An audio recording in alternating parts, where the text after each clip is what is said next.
मायचं माझं आम्ही 7 बहिणी होतो आणि एक बहीण 9 महिन्याची असता तिथं आई वाहते मग खूप कठीण करवा साधला. कारण मामाला ते वंशीला ती माझ्या 21 होती आणि 7 मुली एक मुलगा. ती एक धाकटी मुलगी 9 महिन्याची असताना वाहली. मग सगळी जबाबदारी वडिलांना आली. वडिलांनी दुसरं लग्न पण नाही केलं का तर आम्ही 7 मुली होते त्यामुळं. मग तो प्रवास खूप कठीण निघाला. ही गरिबी बोल नसते असं त्यांनी लाकडाच्या पाट्या विकून सरपणाचे मोळे विकून पण आम्हाला लहानचं मध्ये केलं. आणि आम्ही पण खूप कामं केले त्या टायमाला. वरील शेतकरीच होते ते शाळाच केलं शेतीमध्येच काम करायचं. कोमर मंत्री सगळं काही केलं त्या टायमाला. पण वडिलांनी संस्कार चांगले दिले. ते पण शाळा शिकेलं होते. ते 4 महिन्यांनी 6 महिन्यांनी सगळे मुली जवळ बसायचे आणि ते ज्ञान शिकवायचे. समाजामध्ये कसं बोलायचं, कसं राहायचं, कसं काम करायचं, कसं वागायचं हे वडिलांनी शिकवलं. गरिबी आली ते लाभले, श्रीमती आली तो बाजूने टाकीचे गाव सोडले मध्ये उपाडले. चांगल्या कामामध्ये मरून निघायचं पण सोडून निघायचं. हे माझ्या वडिलांचे संस्कार होते. त्यांचा एक शेवटचा शब्द होता का आत्ताच्या करी होते आपण आपल्या आई वगैरे असताना आपल्या म्हणजे आपण कसं कशा वागतात. माझ्या वडिलांनी त्या टायमाला एकच सांगायचं की मला आई नाहीये, मी आताच दिले पण जी ठरलं तर करू देला तिथंच राहायचं. माझ्या नावा पाखाने लावायचा मरून निघायचं पण सवरून निघायचे. आणि खरोखर ते 7 मुली ते शब्द पाळलो. तो शब्द लहान असताना मी एक चांगला माझ्या वडिलांचा शब्द मी माझ्या डोक्यात साठवून गेला. आणि गरिबी असल्यामुळं 12 वर्षीच लग्न झालं माझ्यावाला. हेच गावामध्ये 12 वर्षीच होती ना तेव्हाच लग्न झालं. लग्न झालं पण मला 1 वर्ष होतं इकडं जरा माझं बरं. पण मग गरीबाची मुलगी होते ना मी खूप आता पुढचं सांगायला मग तो गरीबाची मुलगी होते म्हणून माझ्या बिचारांचं लग्न पण मुलीचं. मग मला खूप ताला कशासाठी काही ते काढून द्यायचं म्हणे गरीबाचे. पण वडिलांनी साध्य होतं का मरून गेलायचं पण सोडून गेलायचं. मग मी गायच्या गोठ्यामध्ये 40 वर्षे परवास त्याला 4 मला जन्म गायच्या गोठ्यात दिला. मला पहिल्यांदा 3 मुलं झाली. मला मुलीची अपेक्षा 4थ्याने म्हणजे झाली का आम्ही आमचे गेलो. पण संध्याकाळ बाळ जन्मलं तर जेवढं लोकचं काम आहे ना आपलं तेवढं काम सकाळची उठून करायचं. 3 किलोमीटरवरून 1 किलोमीटरवरून 3 द्यायचं. 3 आणलेले पाणी आणायचं. हा दुसऱ्या दिवसापासून माझा करावा पण गावलं. जवळजवळ 10-12 गाई म्हशी होत्या. 10-12 म्हशी होत्या. 10-12 गाई होत्या. त्या शेवड्यात शेण म्हणजे हा खरंच खूप मी सगळं काम केलं. आणि 7 दिवसापासून पाठीची बांधून शेतामध्ये काम केलं. राहायला गावात होतं तेव्हा 7 दिवसाची पाठीची बांधायची. दिवसभर शेतात भाऊ काम केलं मी. पण कधी दवाखाना का गोळी का औषध कधीच नाही लागलं. मी पण आजारी कधी पण गेले. कधी एखादं बाळ पण आजारी झालं. आणि मग कोणतरी असा परवा माझ्या बळांचे लग्न झाले आणि मला नात झाले. मग असा प्रवास सुरू झाला का मला तो गेला सुविधा झाल्या. मग माझ्या मोठ्या की 10वीची शाळा सोडली का मला समाजात काहीतरीच करता आलं. मग मी बचत गट तयार केलं. बचत गटाबरोबर माणसं ते जाऊ लागलो. मग मोठ्या पोरांनी शाळा सोडली. मग मी असे समाजामध्ये मला चांगलं काम करायचं अखेरचे होती. मग ही हे रूपं तयार करू लागले. ऊस तोडून आले का तिकडे गुराळो 2 वर्ष करगिरी मध्ये धामणगावला गुराळ होतं तेवढं परिसरामध्ये सगळे तोडले. म्हणजे भरवीर टाके तिकडे गाडीचे पिंपळगाव पांगजोली धामणगाव त्या बाजूला पण काय ऊस तोडले तर ऊस करतो आता नाही तेवढं ऊस. मग ऊस तोडून इकडं आलो कारखान्याला नंतर जावं लागलो टायरवर. मग टायरचं काम करताना मी बचत गटाच्या मिटिंगी चालू असल्यात आणि तिथून जायचे. पण तिथून घरी आले काय खाताला काम नसायचं. मग मी रोपं तयार करू लागले. रोपं तयार करू बचत गटात मग रोपं देऊ लागले. हळदी बुंगाचा कार्यक्रम घ्यायला त्याला माझ्या परिसर असायचं काय माणसाला मी एक रोपच म्हणून घेऊ लागले. मग हे रोपं देताना बचत गटांबरोबर माहीत संस्था काहीतरी कामाने निघतात काम करायला. पण मी त्याला रुपये लागलं नाही लावलं. त्याच्यात मला 4 रुपये भेटू लागले. मग मला अजून काम करायचे उद्याचे. आणि त्याच टायमाला माझ्या घरामध्ये माझा मोठा मुलगा करता झाला ना तशा सुविधा झाल्या घरामध्ये. मग जेव्हा माझ्या शेतात हाब्रीत गेल्या आले ते खत आले औषध आले तेव्हापासून घरात आजार सोयी झाली. मग मला इथून 10 किलोमीटर 20 किलोमीटर रस्ता नव्हता आमच्या गावात. पायी पाठीचे बाबा तसं पायी पाहिजे. तुम्हाला मग दवाखान्यात घ्यायला कुठं जायचं? मोठा दवाखाना मला तापलं नाहीतर मग ठाणगाव किंवा समतेपूर ते बरं चालतं रे. हा सोबत मुंबईची दवाखाना नव्हता ना. ठाणगाव समतेपूर किंवा अकोलं नाहीतर इकडं राहतो शेर दवाखान्यामध्ये पायी जावं लागायचं. उन्हाळा दिवस होता पायी चालले त्यांना पच्चे मला असं पक्षात आलं का मला माझं बालपण आठवलं. माझा परवा एवढा कठीण होता तरी कुठला आजार नव्हता.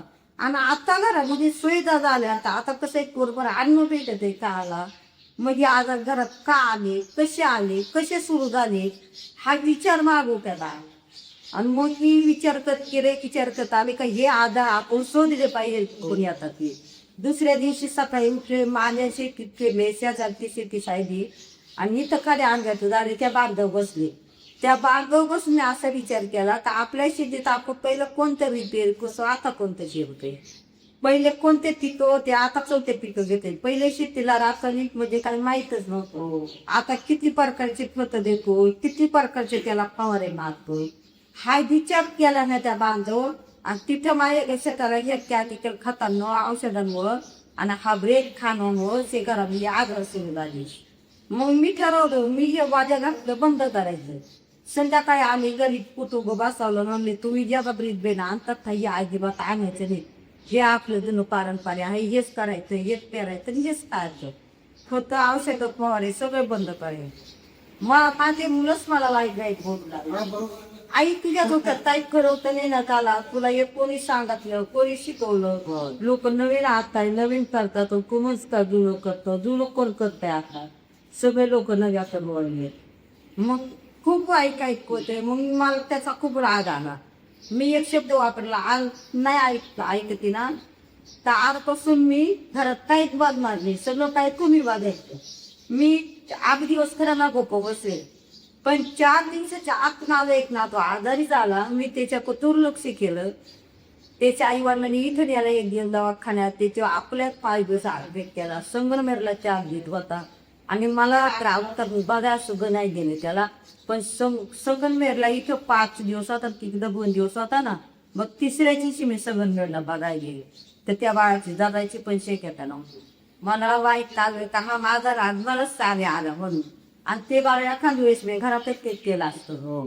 माझा राग मला काल आला. तिथून दुसऱ्या दिवशी नाशिकला पाठवलं.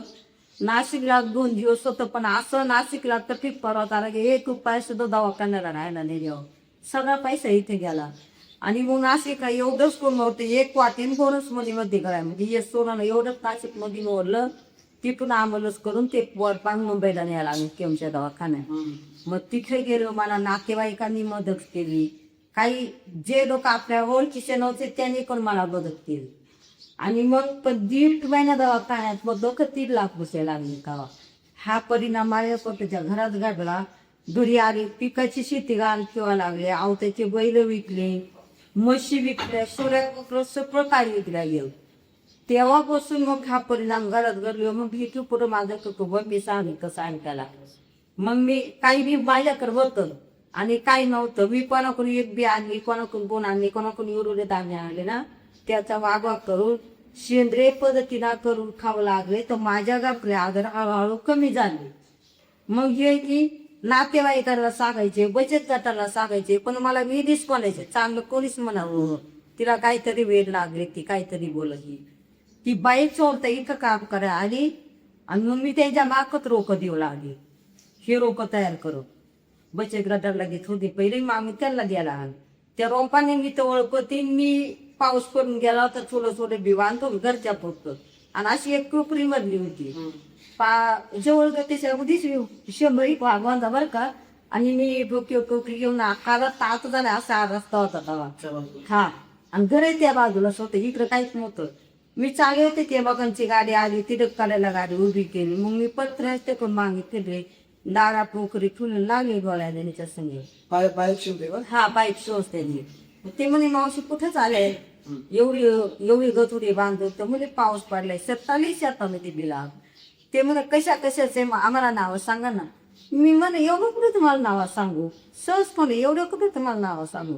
त्यांनी मला परत विचारलं मग कोणत्या बाजारातून आणले हे. म्हणले बाजारातून नाही आणलं सर, हे पारंपरिक घरचं आहे आणि जुने आहे म्हणलं गावरान. बाजारचं दिवेच्या म्हणजे काहीच नाही.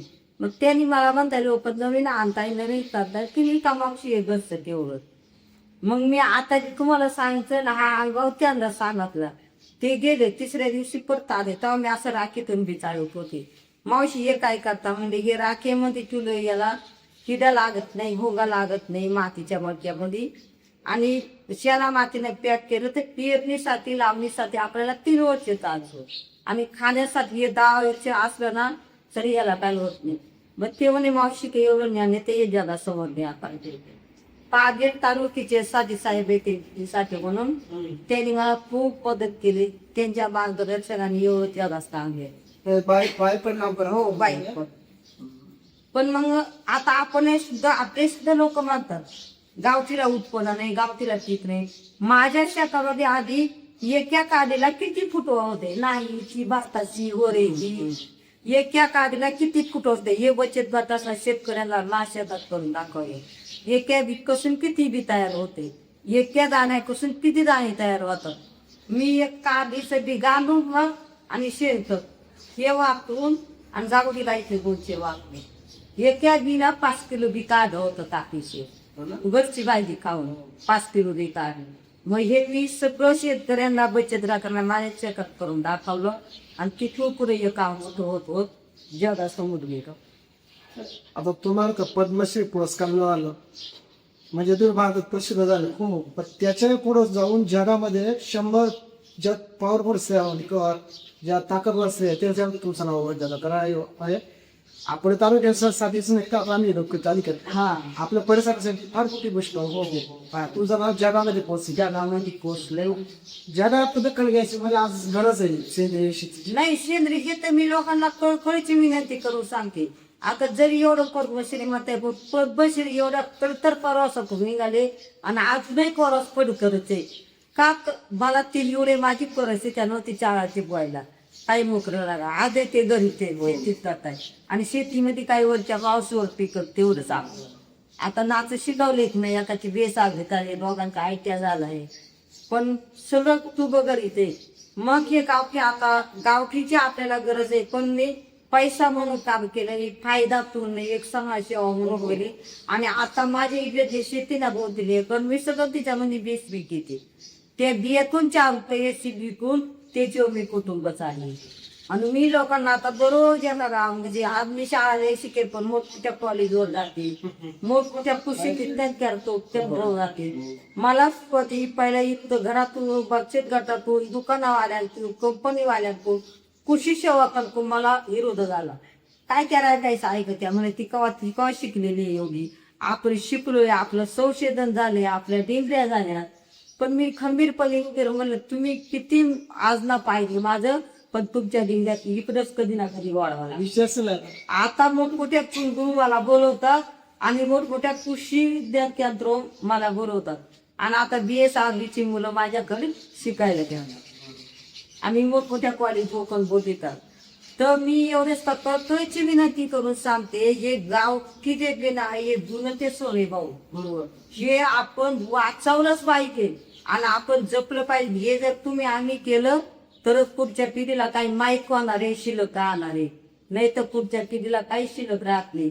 त्याच्याबरोबर ही काळी माती ही सगळ्यात तुमची आमची सगळ्यांची अन्न देती माता आहे. हा आपल्याकडे पैसा किती असला तर आजकाल पैसा कोणी खाऊ शकत नाही. काळ एक वर्षी आता आपण म्हणतो काळे माते आपण तिला कीटकनाशक टाकतो. हो म्हणजे तिला आपण आजार देतो. मग मी तेच सांगते गाव का हे आपल्या अन्न देती माती चांगली असली तरच अन्न चांगले आणि अन्न चांगलं असलं तर आज आपण चांगले ना आपण चांगलं असलो तर पुढची पिढी चांगली राहणार आहे आणि पुढच्या पिढीला शिकत राहणार आहे. मग प्रत्येक क्षेत्रामध्ये काम करतात पण आरोग्याचं क्षेत्र हे एक मी आधारली बाईने निवडलं आणि हे माती वाचवण्याचं काम मी करते. कारण आपण शेतामध्ये किती विषारी खत औषध तर नाही टाकी करू ते पाणी आपल्या विहिरीत जातं, आपल्या नदीत जातं. म्हणून आता हे फिल्टर हे बिल लागले आलं पूर्वी कुठं होते ह्या? पूर्वी आपण जाऊ कुठं पावसाळ्यात कुठल्याही जिऱ्याचं पाणी पण त्या जिऱ्याचं पाणी होतं ना एकदम औषधी वनस्पती होतं का तर जंगलामध्ये झाड अजूनही आहेत पण आता जिऱ्याला पाणी नाही राहिलं जंगलामध्ये झाडाला त्या झाडाच्या मुळ्या डाळाची पाणी त्या जिऱ्यात येत होतं ते आपण असं तोंडालाच येत होतं म्हणून आपलं आरोग्य चांगलं होतं. त्याने कधी असं पडलेच आपलं ऐकलं कधीच नाही आता बिस्लरीशिवाय आपण पाणी पाणी ते पर्याय राहिलंच नाही. कारण पाणी चांगलं बिसलरी चांगली नाही ना त्याच्यात जे क्षार आहे तो आपल्याला भेटतच नाही हं? मग याच्यासाठी माती वाचवली पाहिजे ही काय आहे आपली हे गावठी बिल हे चुने ते सोने हे वाचवलं पाहिजे तर मी मग ते प्रत्येक क्षेत्रामध्ये प्रत्येकानं उपरवर हे काम केलं पाहिजे. काम अशिक्षित जरी असलं तरी युट्यूबचं काम फार मोठं आहे. एवढं मोठं काम म्हणजे जगामध्ये प्रसिद्धी मिळेल विशेष म्हणजे बीज माता हे तुम्हाला आता उपाधी मिळेल तुझ्या नावापुढे बीज माता लावलं ते रघुनाथ माचे ते बालधारायचं रघुनाथ माचेरकरांनी ते पूर्ण नाव दिले ते मोठे शास्त्र इकडं हा पुण्यामध्ये होते हा आणि म्हणे माझ्या सगळ्या लोकांना फोटो काढायला किंवा बोलायला भेटत नाही म्हणून नंबर लावलं तरी भेटत नाही पण मला नाही का असे सगळं फोटो काढायचे मला त्यांनी ती जो बोलून घेतलं माझी पाठण खापाटली आजपासून तुम्ही बीज माता सिद्ध होते म्हणजे खूप मोठ्या माणसांनी ते नाव घेत बरोबर आज तुमच्या नावापुढे पद्मश्री बीज माता हा रायगड पदी मिळाली तुम्हाला ही एक पदवी ही माझी नाही मग याच्यासाठी मला वाटत प्रत्येकाच्या दारात किचन गार्डन पाहिजे प्रत्येकाच्या शेतात परसबाग पाहिजे प्रत्येकाच्या चाकास 20 मुक्त अन्न आलं पाहिजे ही माझी डोकळीची विनंती. आता कोकमत्या पद्मश्री नारी शक्ती यांनी माणूस मोठं नाही होते यांनी कामे करून मोठं नाही मी म्हणते माझं खूप होते ज्या दिवशी ही पद्मश्री नारी शक्ती हे पुरस्कार ज्या मातीचे मी फक्त घ्यायला जाते कारण या मातीची मी एक वेगळी नाळ जोडली म्हणून ते पुरस्कार घ्यायला मला बोलते एक पुरस्कार मातीचे असे किती पुरस्कार भेटले तर माझं काम मोठं नाही मला जेव्हा प्रत्येकाचं 60-20 मुक्त होईल ना त्या दिवशी मी म्हणत माझं काम मोठं झालं पण तो हे राहते का राहते लोकांना त्याची जाणीव वाढली नाही त्याला सापडायला आता खूप समजाय आणि सेंद्रियसाठी लोक आता किती पैसे वाढवतात असतात आपण उदय पाहू पण लोक करतात हे मी गावोगाव प्रत्येक गाव असं विनंत्या करून भाषण देऊन पण लोक आजच स्वतः पुरतं करतात शेती स्वतः फक्त चाक बनवतात इतरला जे आहे ते आहे मी म्हणते तुम्ही सगळे चांगली शेती बनवा त्याच्याकडून बाजारभाव जास्त या ना पण सगळ्याचं आरोग्य चांगलं राहू द्या असे काही शेतकरी तुम्हाला ते लोक स्वतःच्या कुटुंबात औषध घालून बाकीचे मला असं केमिकल होऊन ते बाकी करणार आणि मी मध्ये तुम्ही सुद्धा सर्विस वाले ना तुम्ही एक टायमाला चटणी भात खा पण ही बू ही चायना जे निघाले ना ही खरं तुम्ही खाऊ नका लहान बाळांना कोण देऊ नका माझी ते हीच करत पाहिजे विनंती करत सांग खूप येणार भाऊ तुला वरदार हिला एवढे विषारी औषध आहेत ना जो शेतकरी पीक येतोय तो कधीच बाई स्वतः खात नाही त्याला माहिती आपण याला किती औषध कसे मारले पण आपण बाकी पैसे देऊन घेतो आणि खातो मग मी लोकांना सांगते का पैसे देऊन विष घ्यायचं ते खायचं कुठंतरी आजारला होईल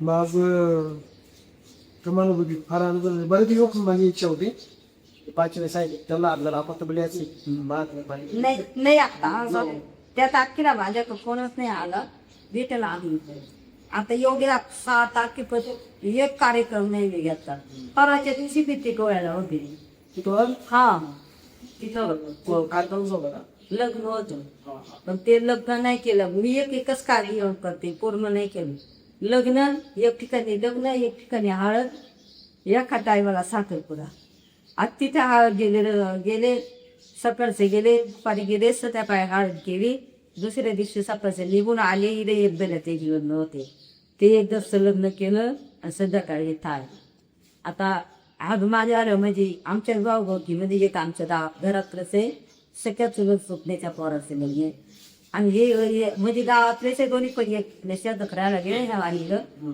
तेच एक पोरक आहे तेच एक पोरच आहे मग 6 तारखेपर्यंत मी येते कार्यक्रम झाले.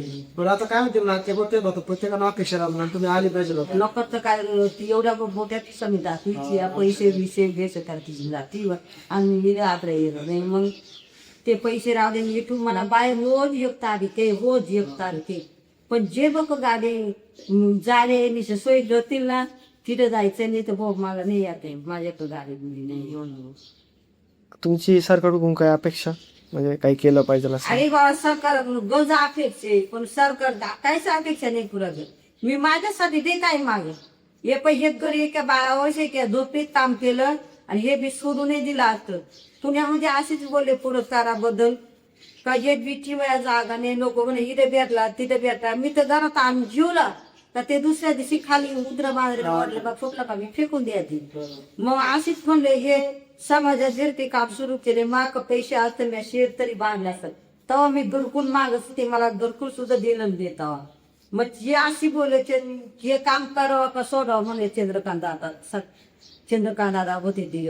आणि मग काम करावं का सोडावं म्हणलं समाजासाठी काम सुरू केलंय पण माझे ऐकतच नाही हे काम करायचे. 4 पाहुणे आले त्याला बसायला हे कॉलेजचे मुलं आले लाईट पण नव्हते अंधार होऊन जातं काय काम करू हे म्हणतं करू बोलत ते म्हणतं कोणी मदत करीत नाही म्हणून. मग तो म्हणतो ताई हे काम सुरू नका हे जगाच्या आरोग्याचं काम आहे मी एक घर एक बिस्या का बांधतो म्हणजे मला नका घर बांधू घे.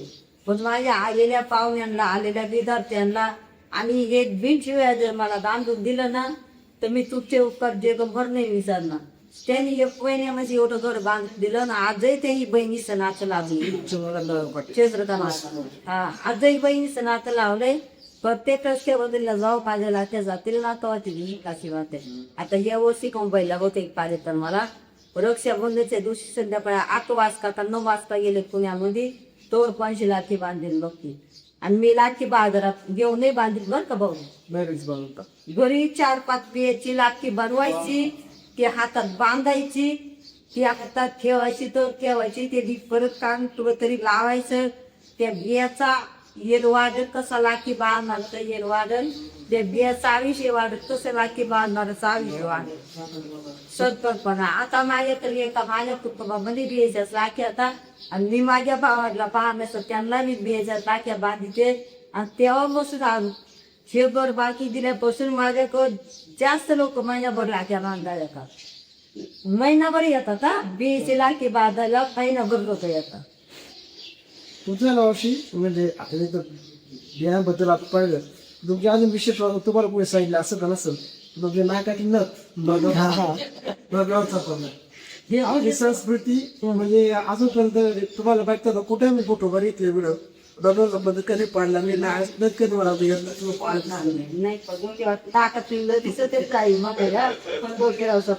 भाषा पण एकदम रॉय भाषा पण एकदम सिंपल एकदम.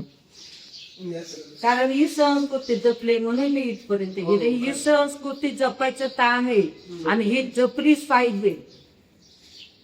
ही संस्कृती नाही ही टिकवली पाहिजे.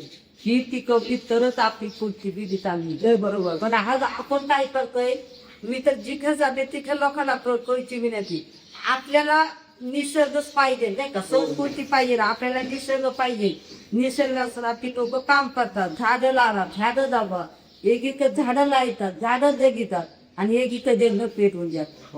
हा किती मोठा परिणाम हा किती मोठी हानी बसते. अहो त्याच्या किती जनावर असतात कितीतरी प्राणी असतात हा आणि एवढ्याचा तर आपल्याला गवतोय लावून ती प्रवृत्तीच मेहनत आणायची त्याला का समजत नाही समजत आणि दरवर्षी मला वाटतं याच्यावर परिष्ठवाल्यांनी किंवा गावकऱ्यांनी सुद्धा याच्यावर काहीतरी बंदर काढावं.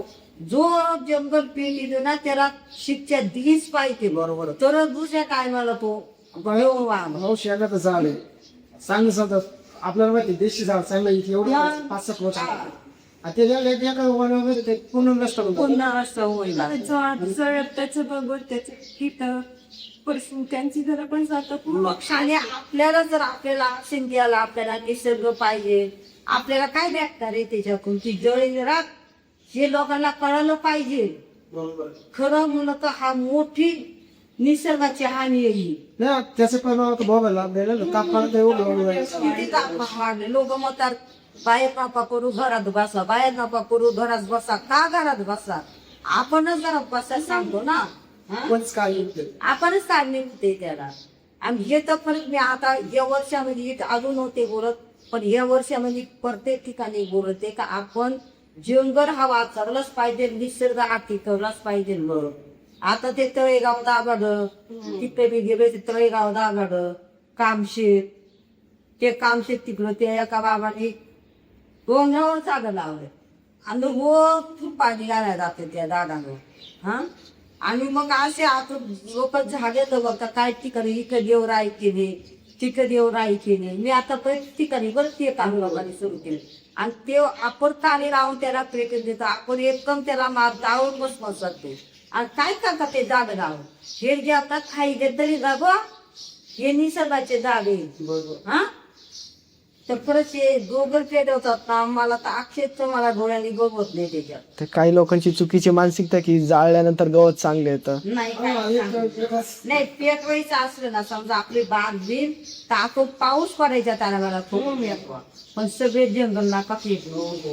हा, आपले बाग दिस पाऊस पडायच्या टायमाला बरी पेटवा. याच्यामुळे जंगल आणि लक्ष्मी कमी झाली. आता आम्ही नाशिकमध्ये राहतो, नाशिकमध्ये रस्त्यांसाठी दररोज झाडे कापले जात आहे. दररोज लोक आवाज पण उठवतात, पण तरी आवाज दाबून झाडं तोडतात. नाही नाही, याच्यावर काहीतरी कारवाई शिक्षा केलीच पाहिजे. आपण काय लोक म्हणताय राम पेटवले वाघ मरल, दर वाघ कधीच मारायचा नाही. तो जे करता राज आहे आणि त्याची 12 हाताची उडी आहे, तो कधीच मारायचा नाही. पण कातीचे पाराने हरतात ना.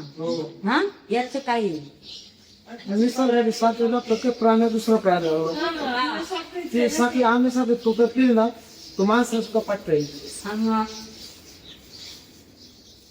माणसाने फटक्या म्हणजे माणसं थांबला इकडे एवढं सांगते ते म्हातारी खाली के पोर गुस्सा मुली नेलं तपासलेला मुलीला मग 7 कोणाची दिन.